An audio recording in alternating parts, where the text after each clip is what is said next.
And we're not going to waste any time, Kobe. Let's just jump straight into Champions It's Select. 10 a.m. and I already want to start dancing with this MSI intro here. But also, we are ready to rumble, Atlas. We are. The opening of We're not the allowed rumble to say stage. that. Are you not allowed to say that ever? You're not allowed to sing it. Ah. But I got very scared for you for a moment. I'm just in fact ready to rumble. No song attached to it at all. I'm also ready for someone to pick Rumble. It's going to be absolutely fantastic. We've started off with a couple of bans here, with LeBlanc being taken away from Caps. Of course, LeBlanc just being taken away in general. The champion is ridiculously strong. Huge win rates so far. As the Caitlyn to be banned away from Gumayusi is perma-banned against him and basically just him. The other very common mid laner to get banned out along with LeBlanc has been the Ahri, utilized effectively by both of these mid laners. Of course, the mid laners are going to be a big spotlight. There it is. There's that Ahri we are looking for. But these are two of the mid laners that have used it effectively in their own regions, even when other mid laners of their own regions had not been able to do so. So no surprises there. Yep. And we pretty much get blanket bans of very, very common, high win rate, high percentage champions thus far. Wukong has kind of taken over the jungle recently. G2 wanted this. I reckon G2 100% wanted this because Silas is left up and the Twist of Fate is, of course, going to be locked in for Faker. One of his signature picks. He's been playing it for about the age of League of Legends at this point. Maybe since the champion came out, yeah, which was, I think, the beta very, very early. He was a different champion. We get quick responses, though. So, of course, with the Twisted Fate, all that goes along with that for T1 especially is going to be Faker trying to help out all the younger players on the team, that map-wide presence. But the quick answer here from G2, Kalista picked up. I'm assuming it's going to be bottom lane. Could leave the door open for a solo lane.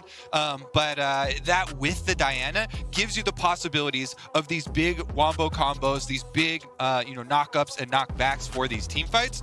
Also makes you think, hey, that Yasuo should come through. It's great into Twisted Fate. It's the great pairing with Diana, and G2, they don't have to pick it up in their first two picks, so they use the extra run with Kalista because they know there's no way T1 steals away a Yasuo to combine. Unless Zeus just decides that he feels like doing it at this point in time, but I would hazard to agree with you on that one. The Viego going to be locked in, and that is the cannon.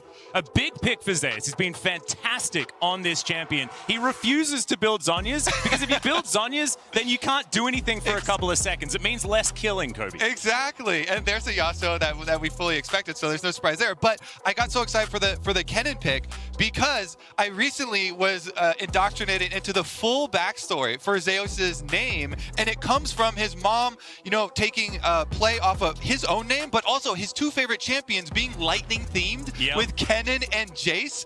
And we've seen how he smashes with the Jace. He hasn't picked Kennen quite as much, but now we get the full theme actually here at MSI for him. Super excited to see that, and of course does bring that big flank potential. As you said, he always builds purely AP to get the really big ults. And he side lanes extraordinarily well on the Kennen as well. So don't look at this as being one of those team fight only Kennens, because this can be the 1-3-1 TF style compositions that we have grown used to. But the entire bottom lane is now up in the air for T1. Of course, a very versatile bottom lane as well.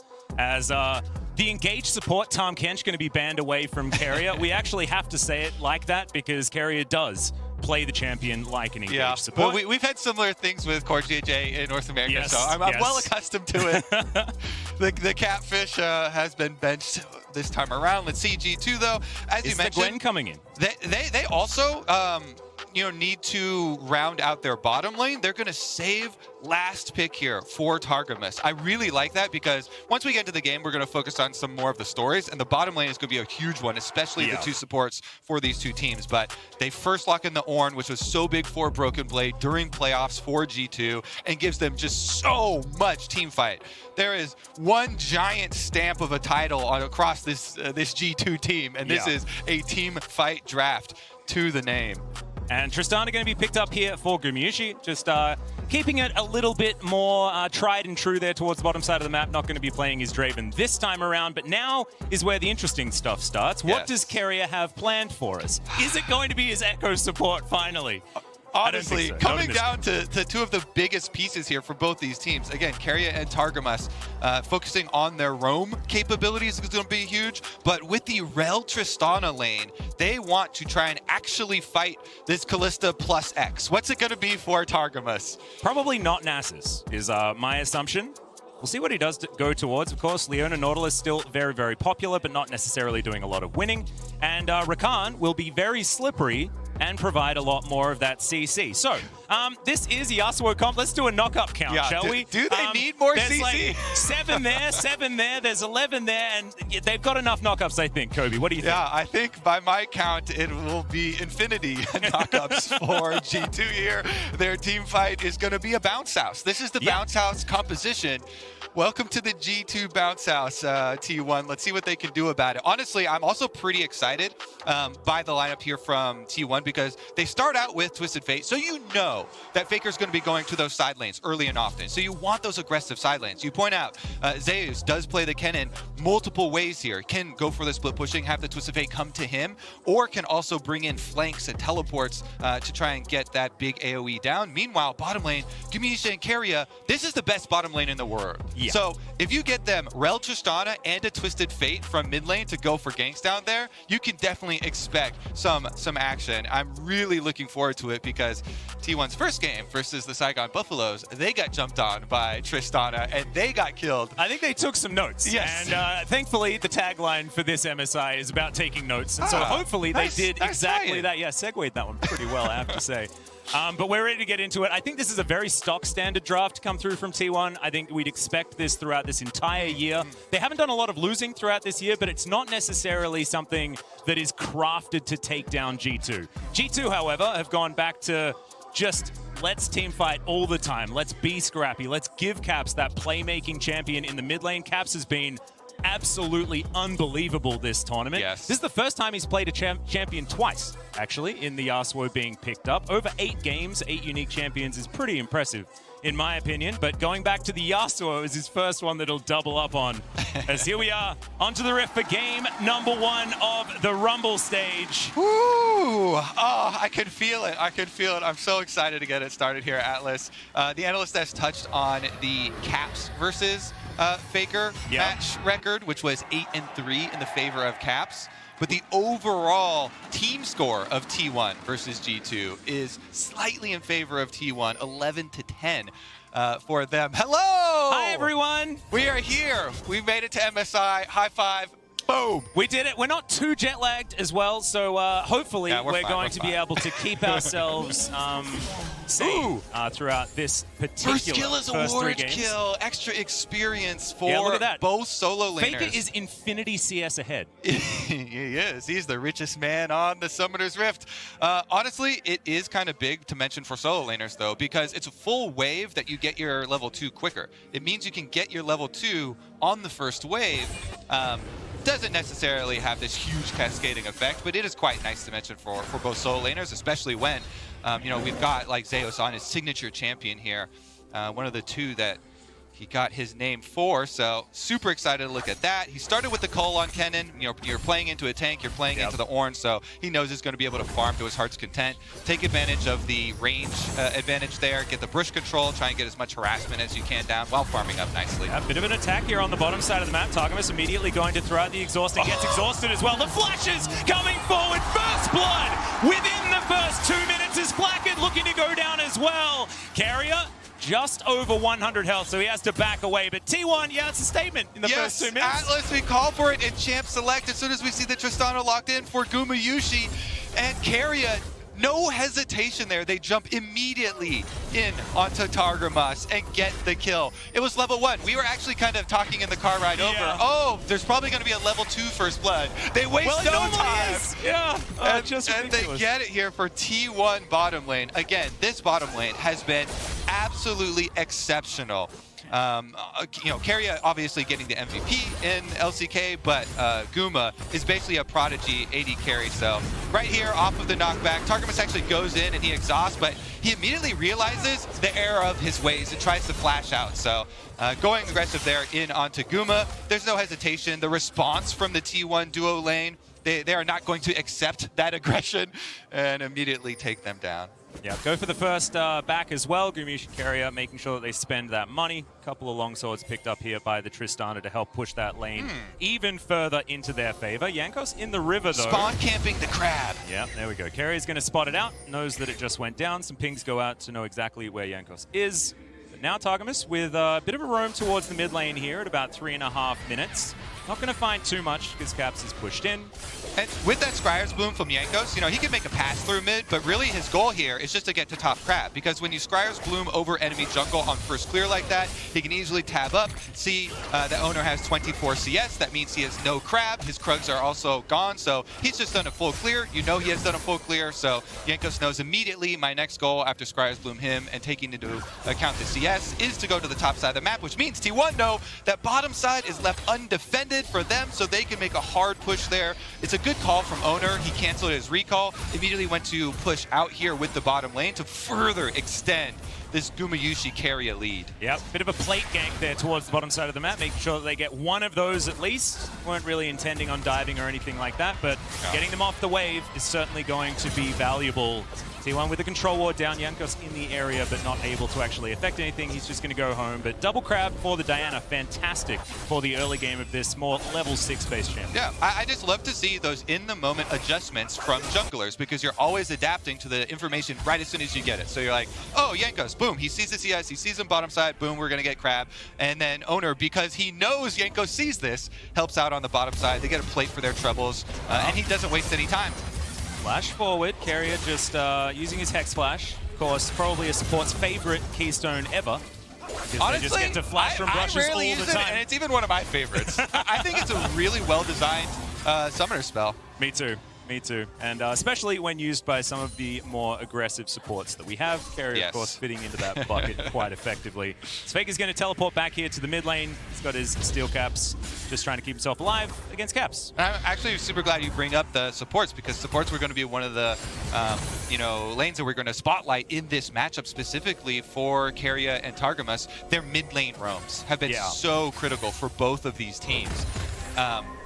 Their roams overall, but Keria has literally gone 0 times up to visit Zeus this tournament, which was pretty funny, and all of his roams have been towards mid lane, which was where we're going to focus. So both of them do have those options. With the early lead for the T1 bottom lane, they should be able to push in and get Keria more opportunities, more windows to go for those roams. So as we see the opening of the lane here in mid lane, it's now level 6 is acquired, and Caps can go more aggressive with his ultimate, looking for the pressure onto Faker. Meanwhile, Faker going to be looking at both side lanes, especially the bottom side, though, because of the kill pressure there. Definitely some gank setup sort of everywhere as well. Cannon pretty good at stopping champions, but Ornn not very good at being stopped, so not likely to be a... He can, in fact, go unstoppable with the W there. It's amazing that it's called that, because it is very accurate for what happens. Drake is going to be taken here. T1 starting that one up. They've got a crab as well if they'd like a little bit more. Faker going to nom on some honey fruit. And T1 will not be contested at this particular point in time. And then, and this is how it should look, given the lineup here for G2, because again, as we said in Champ Select, this is a giant stamp of team fight all over this G2 lineup. This G2 lineup is looking to play off synergies of champions, grouping up so you can get knockups for the Yasuo, so you can get these big combos on multiple members. So they're okay giving up, early Dragon. T1 are definitely going to want to try and stack those. Their bottom lane presence is so strong. Their lead on bottom side is so strong. They should be able to continue stacking them. But G2 are going to be the team looking for those mid-game big team fights to try and break their way back into this game. It has been difficult for teams to do that versus T1, though. When T1 gets these early leads, they've been so effective at playing the map and extending those leads through the mid stages of the game that they kind of leave you with no area to work with and no surprise plays or angles to get those flanks or engages off on them. Yeah, we call it the suffocation tactic, and T1 are definitely very good. Sounds like an effective tactic. Yeah, it works quite well, and this is something that, the T1s of the past that were, of course, called SKT at the time, were known for as well, right? It was never letting your opposition play the game that they wanted to play. Then they don't get their camps in their jungle, and then they ultimately just lose in the end. But this is that was a story that we talk about in like 2015, 2013, 2016, when SKT were the peak of League of Legends, and we've seen that come back here with this T1 roster, especially this season. They haven't done a lot of losing, as it turns out. A bit of a stun there onto Caps in the mid lane, doesn't find his tornado. Was possibly thinking about going in there, as Targamas and Jankos do have decent engage ranges, but not going to be able to. And I think this interaction goes in the favor of T1. We were kind of highlighting the support roams towards mid. G2 obviously want to try and pull off one of these combos, but Keria here with Faker and the dodge of Faker there is able to avoid that giant confrontation that G2 are kind of looking for. Now, Gumayusi, after pushing on bottom side, is able to roam up for himself to try and take over lane clearing duties here in mid lane. And Faker, again, remember, does have his Twisted Fate ultimate available for this Rift Herald, so this could be an explosive Rift Herald. All of T1 are here. G2 should cede this objective because Kallista's in bottom side, so they should make the call, hey, just keep pushing Flakked on bottom side, get some turret plate money in exchange for the Twisted Fate.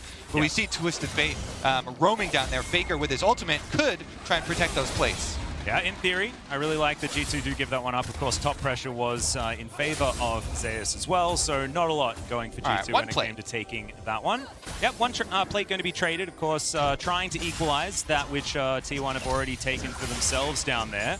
Faker just going to be tidying up this wave. Flakked going to be okay for now, especially with Targamas coming down. I think that's a pretty fair price tag for Rift Herald. It still means that Rift Herald is going to give you more value for T1. But G2 getting one plate and the minion wave shoved in for themselves is at least something for Flakked down there on the bottom side.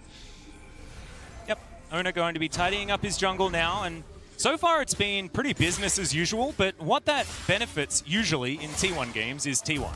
Because if things are quiet, that's probably because T1 want them to be in a lot of these instances, and you can see that reflected in the gold for now. But as you mentioned, this is a slow burn early game for G2. They want to start these 5v5s relatively soon, though, because T1 are charging up as well. And business as usual for both of these two teams up until this game has been just winning. You know, this is the clash of win streaks with G2's LEC lower bracket run, you know, going undefeated since then, and T1 with the undefeated match season.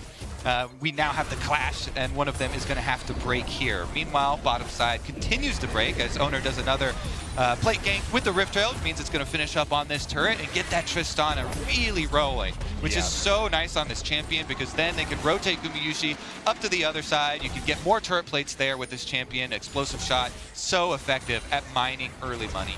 Yeah, just one of those macro 80 carries. We talk about Caitlyn in this way as well. You just put her around and try to get her to kill turrets, but Zeus here towards the top side of the map flashes the second call of the Forge Guard, and he's going to get the stun here onto BrokenBlade, but not going to grab the kill. BrokenBlade's just going to peace out, trade some ultimates here, but BrokenBlade gets the flash, so actually it's a win for him. I love it. He's just so calm about it, you know? Zeus is having to do all the dodge work up there, but BrokenBlade takes his all in, and he gets a summoner spell for his ultimate. Huge, huge win for him in the 1v1. Unfortunately, you know, it's during the lane swap where we just talked about bottom lane for T1 was taken, so they're going to swap Gumayusi up there. He's hungry for plates. But that flash being down on Kennen is quite big if G2 are able to get their big wombo combo fight that they want, because Kennen is kind of one of the only big AoEs that T1 have on their side. Yeah, Caps, good sidestep there. Going to get away from Oner, who's just going to slink back into the enemy jungle. Targamas in the area alongside Jankos, but you can see T1 just trying to get as much vision down as possible, and yeah, protect Gumayusi is the tactic here. They've got so much vision towards this top side. G2 a little bit slower on the rotation will mean a couple of plates go over to Gumayusi. That's 7, I believe, that he has claimed so far. And I think we'll just keep that counter going, Atlas. Yeah, I think that might be necessary. Write that down, take some notes. All right, on your little pad right there. He's got 2 more. The Demolitionist Tristana has got 2 more minutes to work with to try and mine more turret plate money. And with the rotation up to the top side there for T1, should be able to do it. Faker still has Twisted Fate Ultimate. He's just been kind of holding it this whole time. Threatening with the Destiny. Exactly. The threaten of God Faker here coming in. That's a scary sentence. I love the video, the hype video that they did for day 1, where Faker's line in it is, "I never left." I never left. Like, that is insane. I got the chills. I definitely got the nerd chills when that one came through. Because it's true, he's been there for an extraordinarily long time. Never swapped teams and never stopped being extraordinarily good. As Gumayusi trying to get this second last plate. Targamas comes on in, but the crash down going to get Keria away. And Rel pretty good at being able to at least escape these opportunities for the Rakan. Yeah.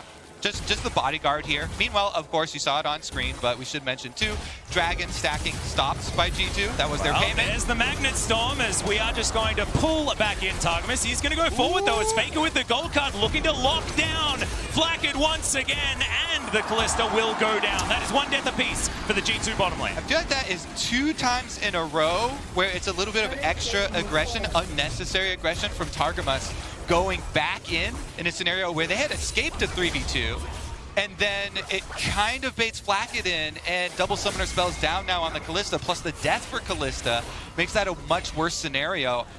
You know, you've lost the extra play already on top side. You kind of have to cede that turret. That turret was probably going down anyway, but giving another extra kill over here to T1. Atlas, we mentioned the pace that T1 take over your map when they have a lead like this. That pace is greatly accelerated. Here's the engage. Keria, a huge engage there, but G2 had escaped, and Targamas goes back in as Faker arrives. And then Flakked's just caught in there with the gold cards, kind of got baited in there for the extra aggression, you know, attacking a 2v3 scenario, even with a tower next to you. They immediately go down, and T1 stamping their name all over this game. Every member except for Keria at the top of the gold ladder here for them.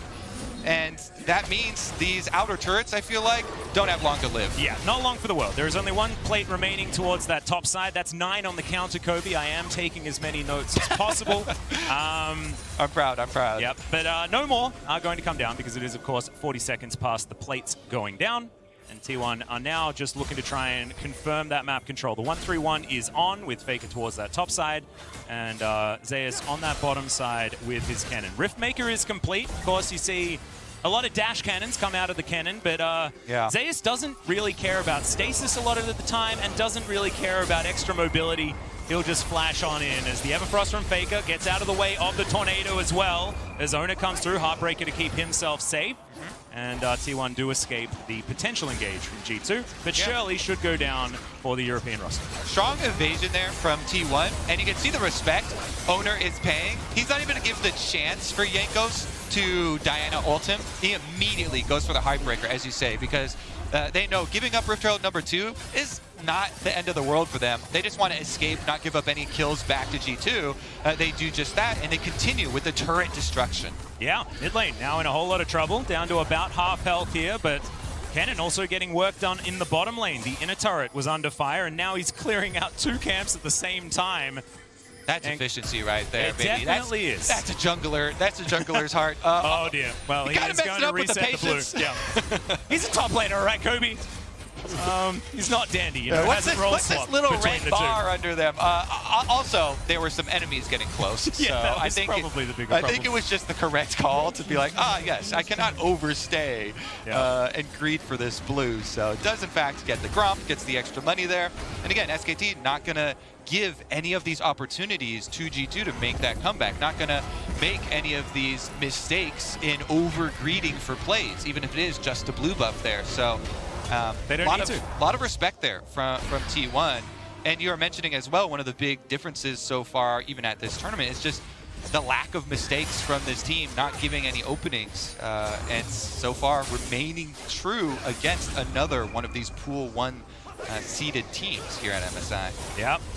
Caps has been pretty quiet this game so far, but honestly, G2, I feel like they're just waiting for their opportunity to get that 5v5 working. We haven't seen what this composition is actually capable of as yet. At 17 minutes on the clock, it's not over just yet, but of course, 5,000 gold is a meaningful lead here for T1 so far, especially with so much of that money onto Gumayusi's Tristana, who scales well, also does well in the early game, but that trough is going to be non-existent. That we sometimes like to talk about when it comes to Tristana. This is that roadmap of the game that we kind of laid out earlier with the drafts, and G2 coming up on the point where they want that big team fight so they can get their big combo. Yes, they would have loved to get one of the earlier picks and try and make use of a skirmish Yasuo ultimate, but now is where they really try and push it ahead. If you can Rift Trail, get a tower down for yourself, you get to start to make up some of this money here. This gold difference is a lot with objective gold, and the standing gold in these towers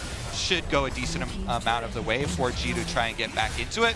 T1 will pick up the dragon in exchange for that objective there, and of course Faker has been rotated over with the Twisted Fate, who can cover even if they try and make a counter play towards mid. So T1 continue on. 2 objectives picked up for them, and Caps about to get 2 turrets for himself. So the Yasuo does get a lot of money here. If he can get to Infinity Edge real quickly and then try and pull off a crazy Yasuo Caps play, then maybe they can have their explosive fight they want. Well, Destiny is going to come through here, of course. It's our featured matchup. 2 turrets now under the belt of Caps, and Faker going to be ulting his way up the top lane to get to more farm. Not going to see any big plays just yet, but it will happen in this game, I assure you. And the big macro plays, though, Atlas, okay? Yeah, exactly right. Whenever you got your 2-for-1 objectives the or macro extra, Destiny is like the most, LCK move you can make on the Twisted Fate. An extra 30 seconds can mean the difference between life and death, Every minion wave is 30 seconds, so trying to get up there to the wave quicker so you can push, so you can get your recall off quicker, so you can rotate over. It does leave us in a scenario where T1 are leading in 2 turrets, as well as the extra dragon acquired for themselves, and most importantly, just space to work with. That's what those turrets come with. Yes, there's gold attached to those objectives, but a lot of space for them to spread the map.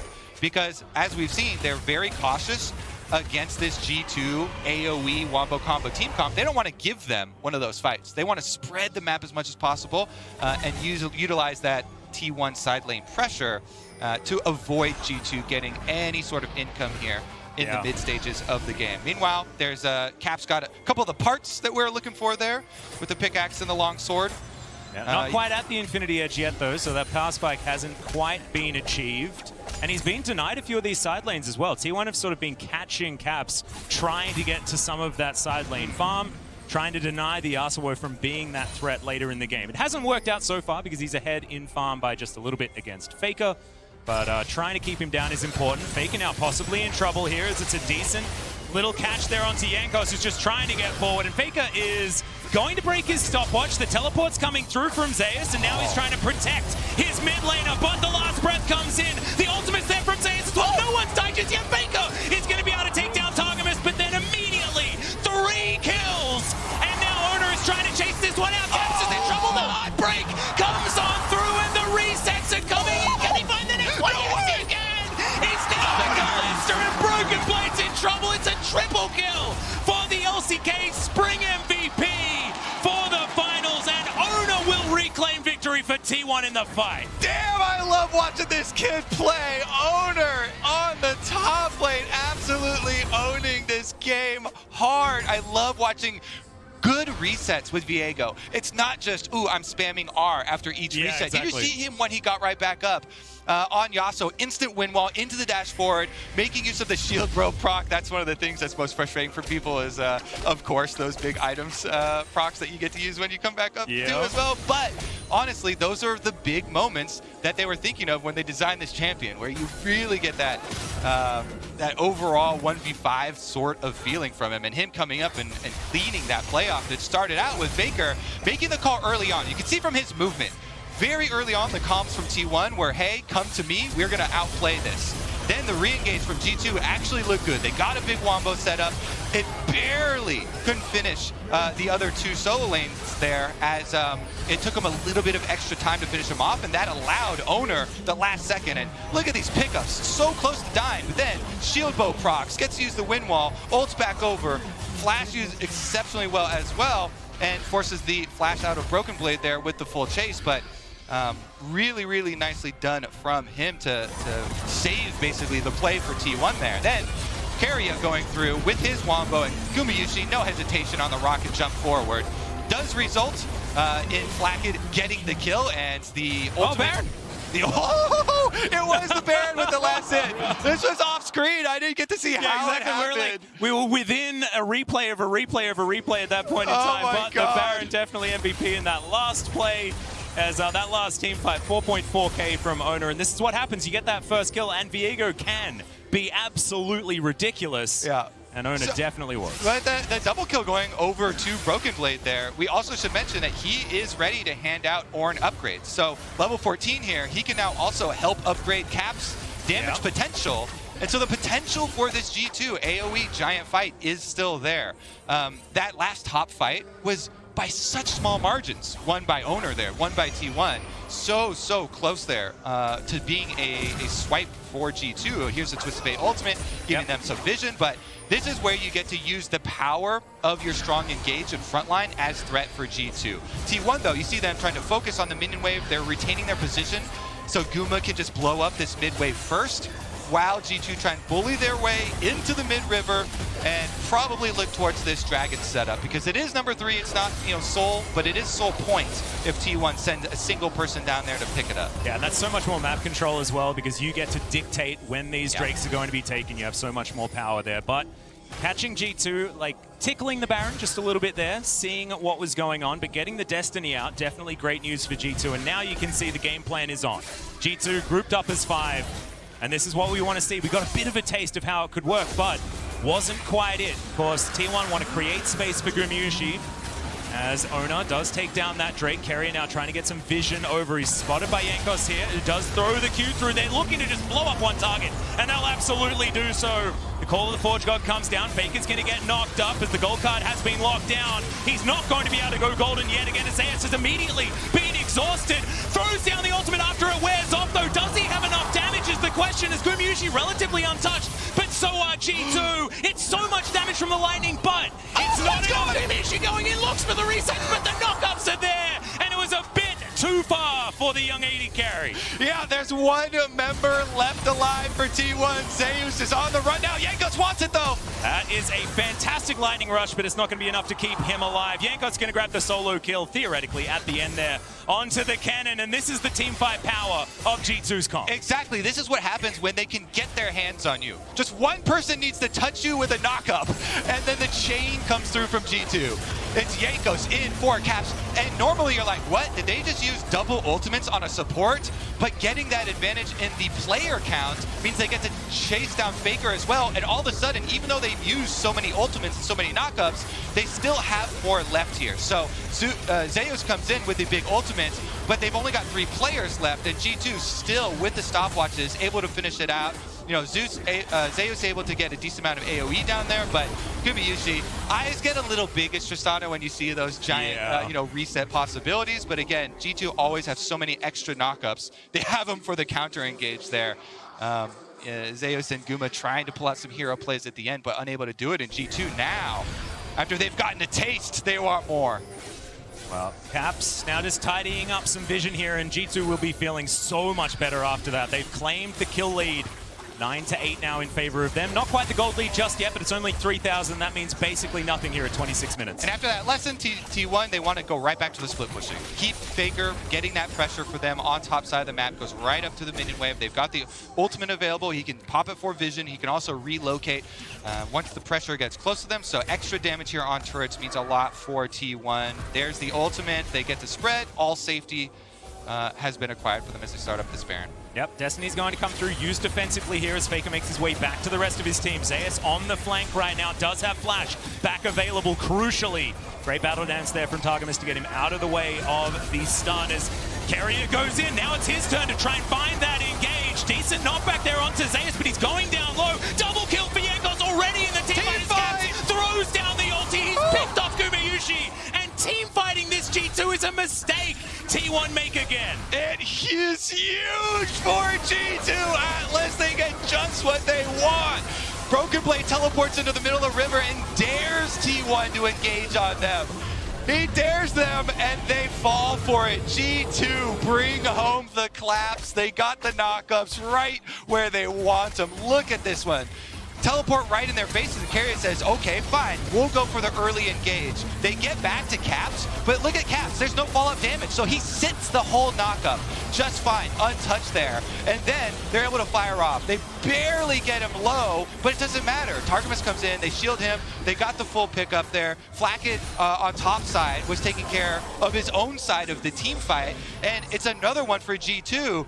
T1, a little bit of hubris here, I feel like. Atlas, yeah, a little bit too much. To opt away from your win con of being able to spread the map and being able to split and into that of G2, just what they want. It's so clear from them, straight from Champ Select. They're screaming, teamfight, please, AoE us, AoE us. And G2 are able to make it happen this time around. There was no follow-up damage to burst down caps. I think that's the only scenario in which T1 should go for it. If they see an angle to actually burst down caps and they can take him down, then yeah, okay, go for it. But there was no follow-up damage there.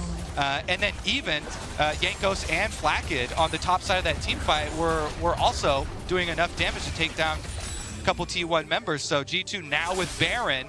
The thing they have to worry about now is the reset on the next Dragon, 37 seconds, but we'll take a look at the lead up to this 4T1. Yeah, with how explosive G2's comp is as well, I just don't think that Ocean Soul is going to matter that much to G2 regardless, as they are going to be able to take their first inhibitor. It's a back coming through from Zeus. He knows that the pressure is on. G2 will just take this one. They can rotate back and grab this Drake if they'd like to, or just look for a little bit of a reset, but the Destiny is going to come down. Zeus cancelled the back, so they will be able to try and answer as far as these inhibitors are concerned, but it's just an inhibitor turret. Not going to have those super creeps making their way to the base of G2, but at least it's something here for T1, and that's going to keep the gold extremely even. Recalls are being started for the extra members of G2 to come help with this defense, but it looks like BrokenBlade's got it under control even with Faker hovering there, so it's just going to be a red buff taken away, and T1 losing a lot of that threat, of that advantage, because now with so much less area for G2 to get caught out because there are less objectives, so they have less reason to spread out, they can stay in their strong and secure setup here with multiple members and just threaten these giant chains of knockups on T1 over and over and over again. And we have the extra gold lead for T1 to really put that extra threat on their split push, and the extra inhibitor also being taken. It is now G2's command of Summoner's Rift, and you see them getting the first push on mid lane, still have a little bit of this Baron buff to work with, 10 more seconds as BrokenBlade gets top wave in position to try and expose another inhibitor. Yep, but they will be able to move him through the inside track of the jungle. So G2 just playing this 4-1 quite beautifully. T1 set up as 4 now, and this is dangerous. It's more teamfight territory, Kobe. Yeah, I mean, I love it when there are two teams, which so clearly from the beginning of Champ Select, we've got this roadmap of how they want to play out, and they're so different, and then we get to see the actual transition through mid-game. And the takeover. Now, guess what? We've got level 16 caps with a stopwatch. 3 item power spike Yasuo with the Infinity Edge plus the survivability of the Shield Bow and Destancier and a stopwatch usage means that they're confident to just bully right through, force on this tower. Yeah, that is going to be the call of the Forge God. Gets a couple of knockups here as Oner does try to camouflage himself. That is just going to be guaranteeing this inner turret. No more Baron. That's going to be up again in 2 minutes' time. And G2 have complete run of the map, and now looking at the gold is completely irrelevant, because if G2 can make T1 play their game, I don't think there's any way that they're going to be able to win. T1 need to try and split this map, try and catch off stragglers. Yeah. But as you can see, even with the Destiny here being used to try and see if there are any of those stragglers, it's not going to net them anything. It's been so cool to track, you know, the rise of G2 throughout LEC playoffs and into MSI as Faker. Ooh, he's not done yet. Operation Invade Red area for for very little gain. Indeed.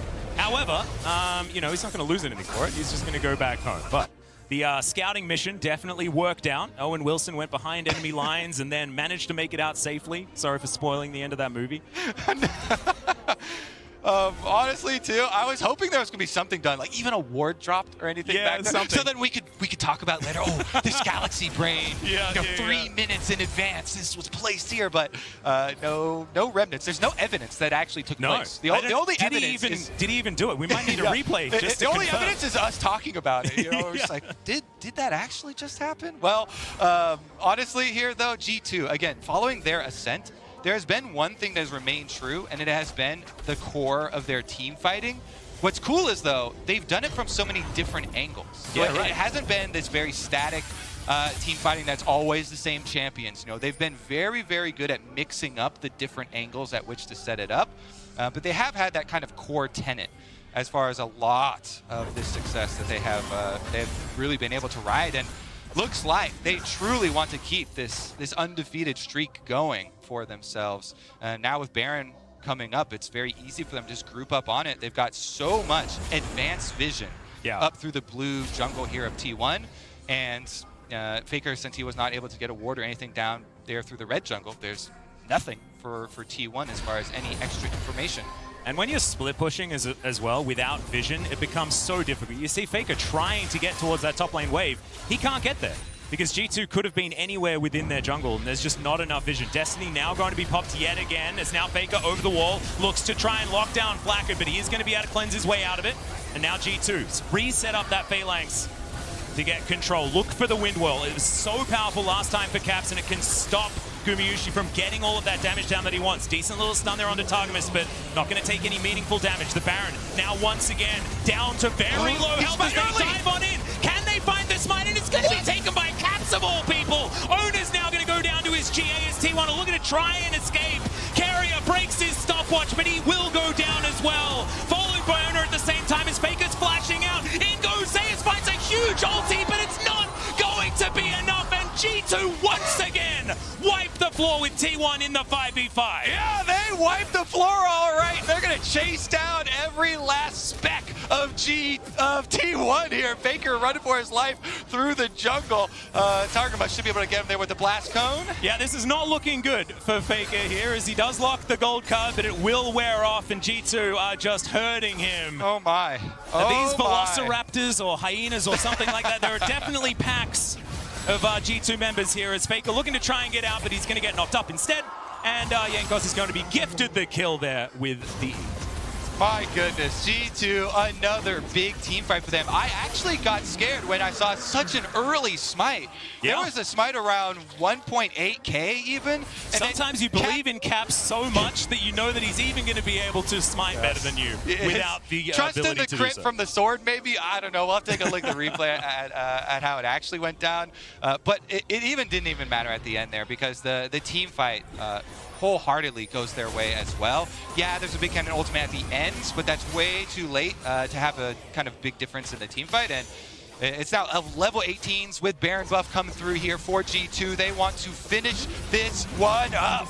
Yeah, they're going to take down that inhibitor one more time. Now looking to try and tidy up some minion waves, you would assume, as G2 do back away, not wanting to try and win this game, sieging against Nexus turrets without their waves in order. They've got a lot of gold to spend. They do have a lot of gold to spend, and also I don't think there's too much of a rush, because when you've won the last 3 team fights in a row and it hasn't been close, you're probably happy to take a 4th. The smite was at 2k, but Oner wasn't in close enough to the Baron, it looks like. He barely got in range at the end there. I think the smite went down from him at like 1k. So there's a lot of damage there, and he got bursted down as well. Yeah, that was a funny chain of events. Him staying kind of towards the edge.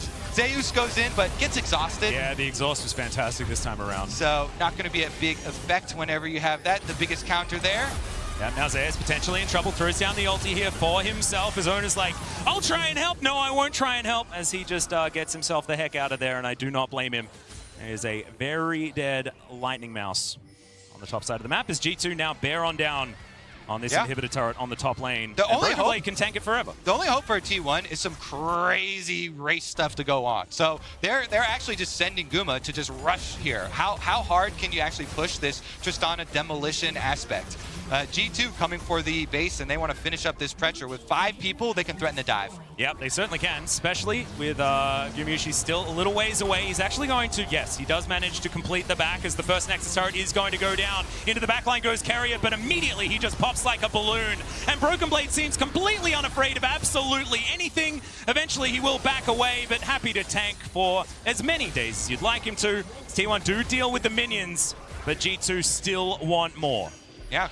I mean, honestly, it was a great opening to the game for T1, but G2 trusting their team fight all the way through, and now they're rewarded. 2 inhibitors down, huge damage done. The extra Nexus turret even taking does mean a lot, because 1 Nexus turret is pretty quick to get through when you're going for the end towards any sort of these late game scenarios for them. He's back.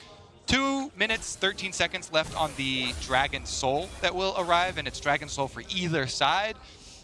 Don't think that's going to be the biggest factor here, though, as G2 have full map control. Only have to deal with pushing mid-wave, and super minions will take care of the other 2 for them.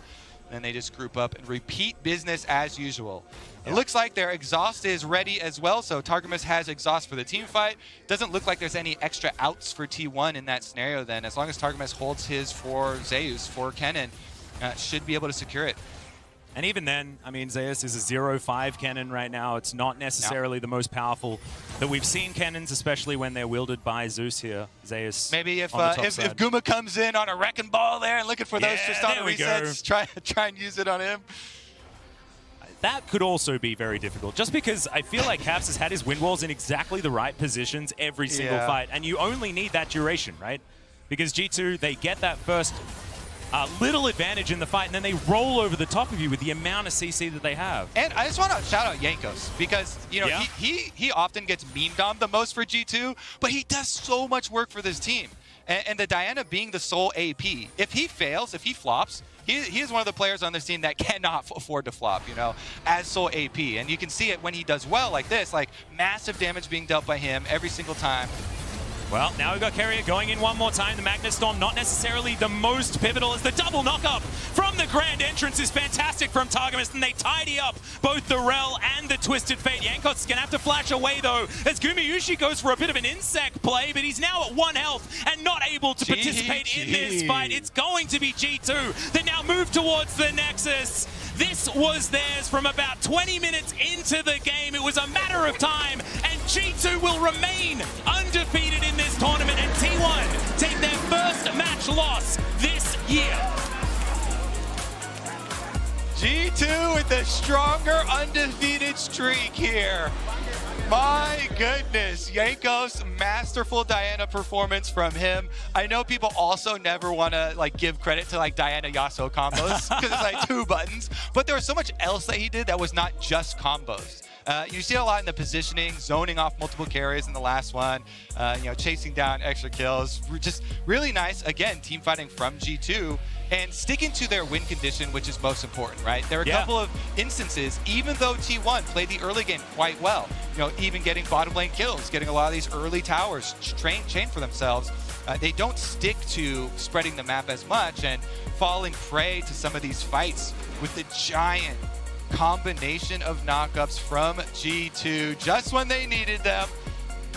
What a great start to the Rumble stage here. We get an upset because let's be clear, T1 considered favorites by the vast majority of analysts, of even fans as well, to take the entire tournament, and G2 come out here with a bang, taking the first game off them. It was absolutely fantastically well played by G2. I love that they crafted this composition and then just didn't care. They straight up did not care that the early game was a 5,000 gold deficit for them. They're like, guys, we're scaling. We're scaling. And then it hit that 20-minute mark. I think they cared a little bit. So you can see some of these chases where they're trying to chase down one person. They're like, ah!